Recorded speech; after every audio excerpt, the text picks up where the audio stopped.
Hey everyone, so it's 8:30 in the morning and I'm rushing to go to work, but I also have to bring all the plants for the plant swap because I'm going to leave work and go to the plant swap.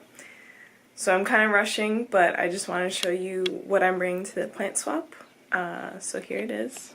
I know it's already in the bag, but I really have to go. So I'm bringing a bunch of cuttings of that Adansonii, which actually rooted in just a couple of days. They don't have extensive roots, but they are rooting. And then the cuttings of the Tradescantia. I have 3 Pileas. I have the 1 Obtusifolia. I have the 2 Hoya. And then I'm bringing that succulent. So yeah, I'm gonna try to get some footage of the plant swap, and then I'll show you guys what I picked up, and that's it.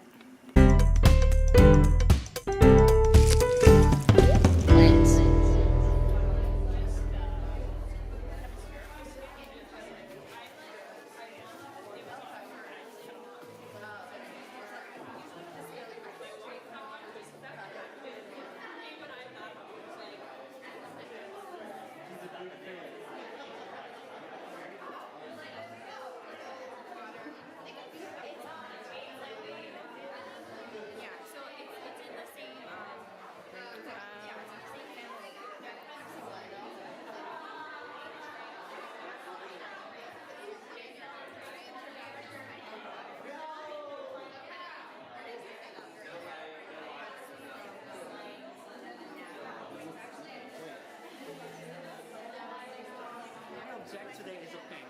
Right? Like buying so many plants is fun. You get rid of them. Sorry. The top is so cute. Thank you. It's new. I was like, it's kind of too cold to wear. Is that pneumonia? Yeah, it's red planet.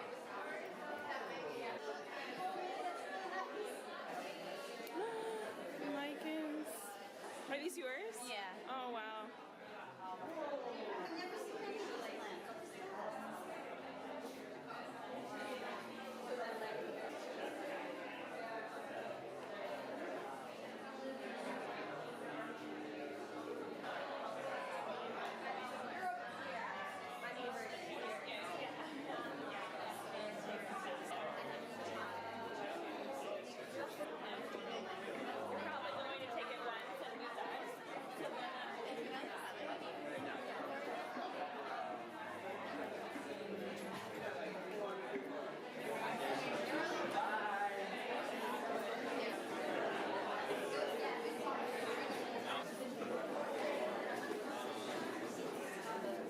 I think it is really the spirit of the swap. I think a lot of people don't just come for the plants, they come for the people, and let's make that actually count as well. So say hi to somebody that you don't know. I see a lot of familiar faces as well, so thank you again for coming back. Anyway, so we will start the panel session today. I have my notes right here so I don't go crazy off topic.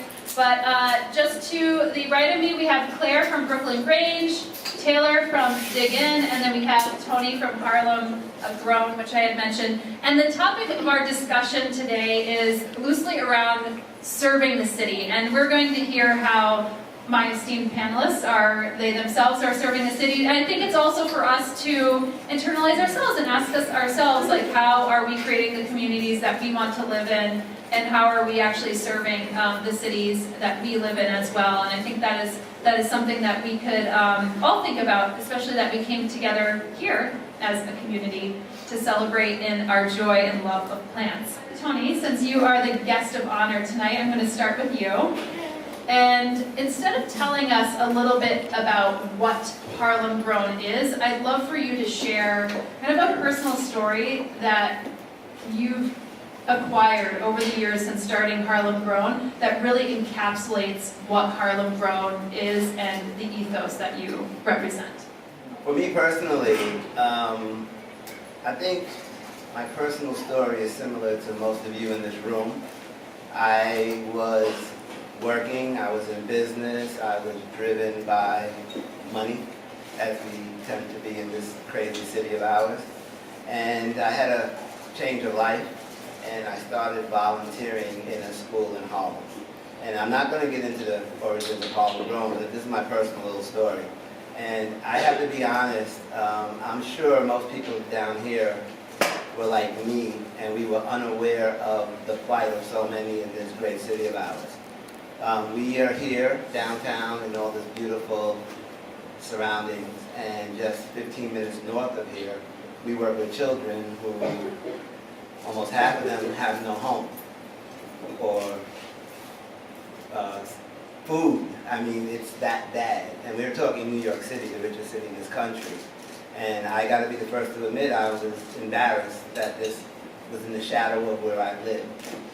And I think when we dive in a little bit more on the origins of Harlem Grown, I think that we all want to do something. Everybody down here is here for a common reason. And we want to do something, but we don't know what to do or we don't know how to do it. We kind of get stuck. And my personal story in Harlem Grown is just do it. If it's a really compelling, moving story, you're going to get allies, you're going to get all the help you need to do it. Because we all sit around and say, why doesn't someone do something about this? We're all somebody. And I think that's what I got out of this, is that I am somebody, and the ripple effects of me is going to resonate for generations to come. Well, DIG's mission is to rebuild the food system, and we take that very seriously in all parts of how we do things. Right now, that involves two main areas. One is running restaurants, and the other is running a farm. So we have 27 restaurants in New York City and Boston, and it's fine casual. We like really clean, approachable food that kind of makes you feel like you'd be cooking at home, but we just do it we do it for you. And our ethos around sourcing has been at the core of the business from the beginning. So we work with over 125 farmers, producers, ranchers, fishermen, locally and across the country, who provide us with the food that we serve. And it's pretty dynamic. Our supply chain is structured such that in January and February we sit down with all of our growers, over 100 people, and we open up the seed catalog and we say, all right, what are we going to do this year? What makes sense for you to do? Do you want to supply this much? Do you want to actually scale back this year because you're focused on another part of your business? And we just work with people directly. It's a lot of really great dynamic spreadsheets and an amazing team who's committed to figuring it out. And then we remove all of the barriers for farmers who want to be a part of the program. So if you're a farmer who doesn't speak English, we provide translation and other opportunities such that we can work with anyone. If you're a farmer who doesn't want to figure out logistics and trucking, we take care of all of that for you. So in doing all of this over the past 7 years since Diggins' been around, what we discovered is we're getting really good at buying food, but we still need to go a little deeper and learn more. And that launched us into opening up our own farm upstate in Chester, New York. And we grow on 12 acres in the black dirt. And it's our third season. We're planning on harvesting about 150,000 pounds of food, 45 different crops, 125 different varieties. Yeah, and it's a place for all of our chefs to go, to learn, to take those skills back, go to their kitchens and say, I just learned what it's like to harvest tomatoes. Let me share that with you. Let me tell you what the experience is like. And then bring you to the farm for somebody who eats a tomato right off the vine, right? That experience is just, there's nothing like it. And so yeah, we opened up our farm and we're in the process of actually finding another farm, which is very exciting. And yeah. So I think you can see that everybody up here has actually had their, and has, on a daily life, has their fingers in the dirt, which is really wonderful. Tony, let's go back to you because I want to hear a little bit more about Harlem Grown, what your programs are there, and how it's really affected the children in the community. Sure. Harlem Grown, we take a deep dive, and what we do at Harlem Grown, we try to disrupt the cycle of poverty. And how do you do that? You give a child chard, majority of the time, it's the first time they've ever seen chard. They'll bring it home. They don't know how to cook it, nutritional value, etc., etc. So we dive a little deeper at Harlem Grown. We take unused space. Our first farm, I think this room might be bigger than our first farm. We take abandoned community gardens and we retrofit them into organic vegetable gardens. And at Harlem Grown, we target elementary school children, and we work in the elementary school with these children every day in the lunchroom. Now, the children I'm talking about, they qualify for free breakfast, lunch, and supper as well. So the majority of the children we serve go to school for academics and their meals a day. Yet you can't identify most of that food on the plate. And then when you go back outside, there are no affordable, healthy options in these communities. So we found that if a child plants it, they'll eat it 100%. If they eat it 8 out of 10 times, they like it.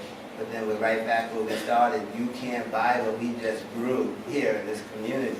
So what to do? And with great partners such as Dig In and Health Aid, we reach out for our corporate sponsors to really dive in, because we use our farms as like a petri dish, if you will. We have their undivided attention on our farms while we grow. And we just expose them to everything outside of the farm, if that makes sense. So our tagline at Harlem Grown is, yes, we plant fruits and vegetables. It's pretty obvious from the logo. But we grow healthy children in sustainable communities. And if you're really going to make a dent in generational poverty or poverty, we have to look beyond the silver bullet. Oh, just give them food. It's not that simple. You're giving people something that they don't know what it is and how to prepare, nutritional value, how to take. So we have to take a step beyond that, and that's what we do here at Harlem Grown. And what are some of the programs that you Oh. run as well? Yes, I'm sorry. No, it's So all good. we use our farms, as I said. Now we have their undivided attention. We plant. Okay. You give a child a plant, that child will come every day to check on that plant. Every day to see if that plant is growing, if it needs water. Every day they'll bring their mother, their friends, and that's my plant. You're talking about a plant swap over here? Not up there. They're not swapping anything. They're going to eat that plant when they come back. While they're there, we develop all these programs, after-school programming, because the kids come after school into the farms. Summer camp. We have I say free of charge summer camp. If you qualify for free breakfast and lunch, you qualify for free camp. It's 7 weeks, very intensive, 9 to 5. You come to our farms.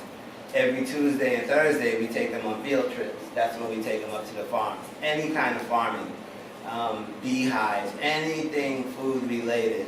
And we have a in-school programming. We hire from that community young men who normally would have a hard time finding a job for one reason or another. They intern on our farms.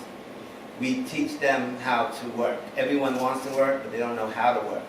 We teach them that. And then upon completion, we offer them fair wage jobs, access to health care, all that stuff, but now your hours, and we have incentives. You have to go back to school, you have to open a bank account, you get financial literacy. There's all these things. And out of those guys with a lot of little personality, swag, whatever you call it these days, we give them mediation training, conflict resolution. They become our new in-school mentors.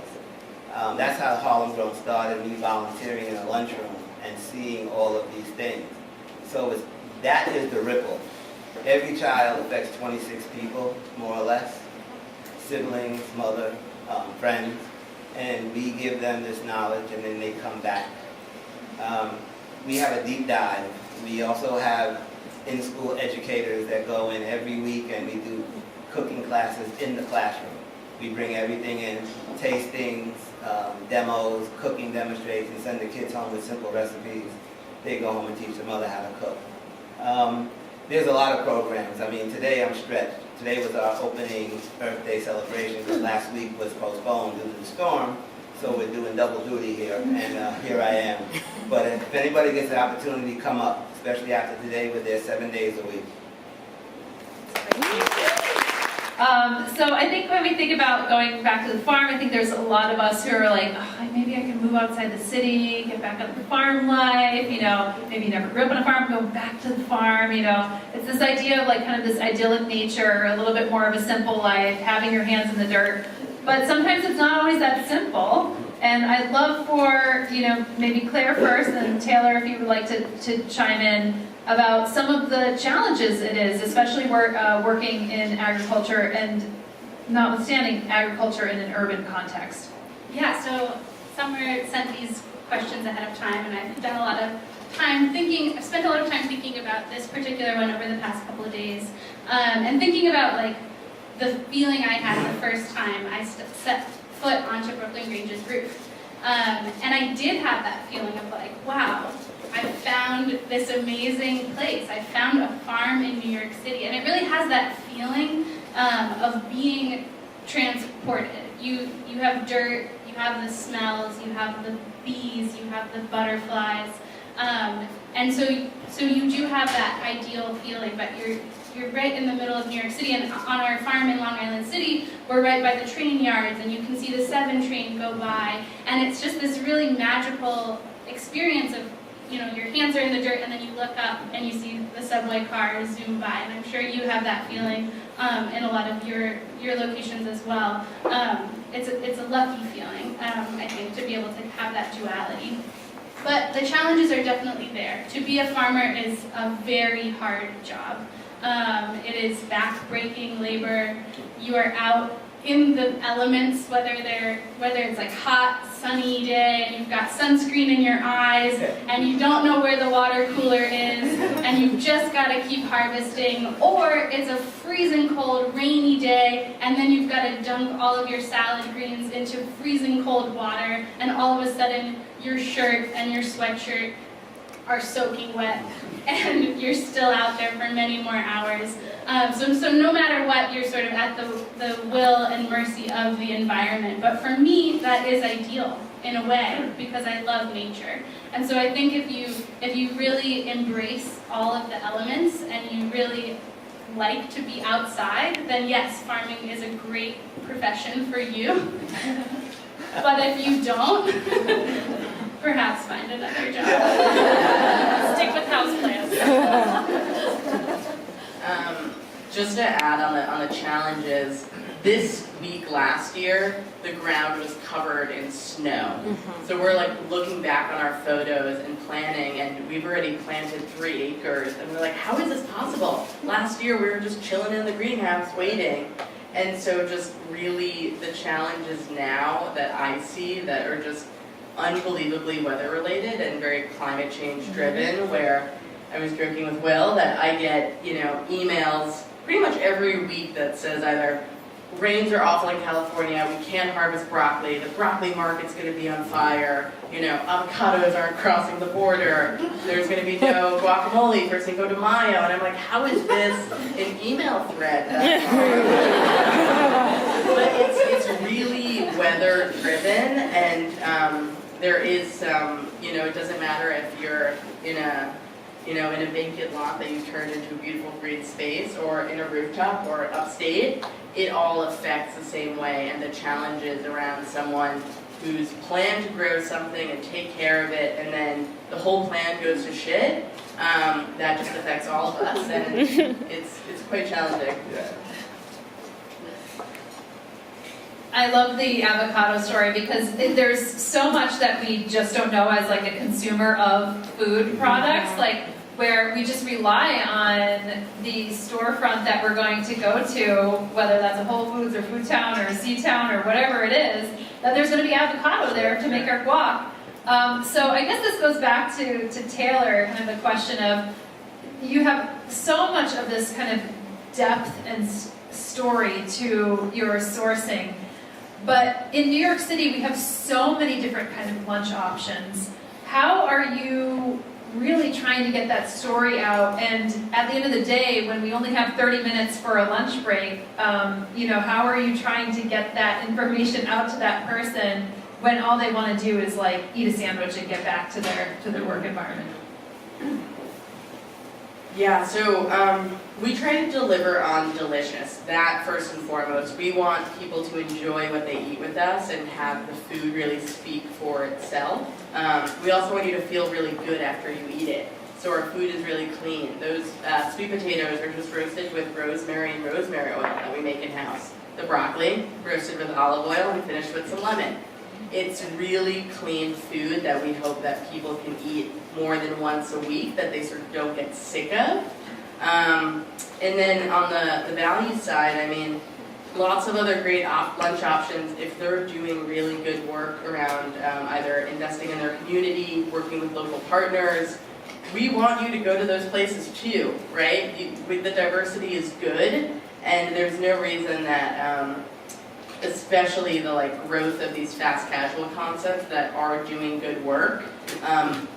The more of us doing that will move markets and help the world a lot better than just going to one space. So yeah, spend your money at places that do what they say they do, and it'll make a difference in the long term.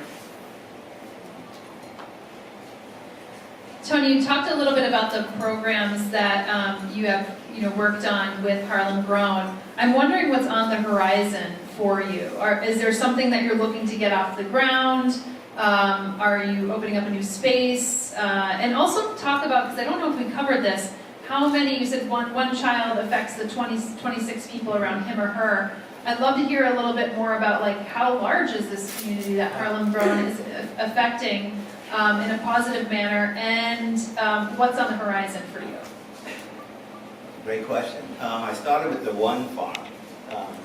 All of our properties we call farms because we produce food, obviously. And today we have 12. And the 12th one is the only one we own. The other ones are all Parks Department property that we hold a license. We're the best stewards I think the Parks Department has, because we don't rely on the city to do anything other than give us the license. We fundraise and provide all of our own stuff. But the 12th site, the one that we do own, is on 77 West 127th Street, right up Lenox Avenue.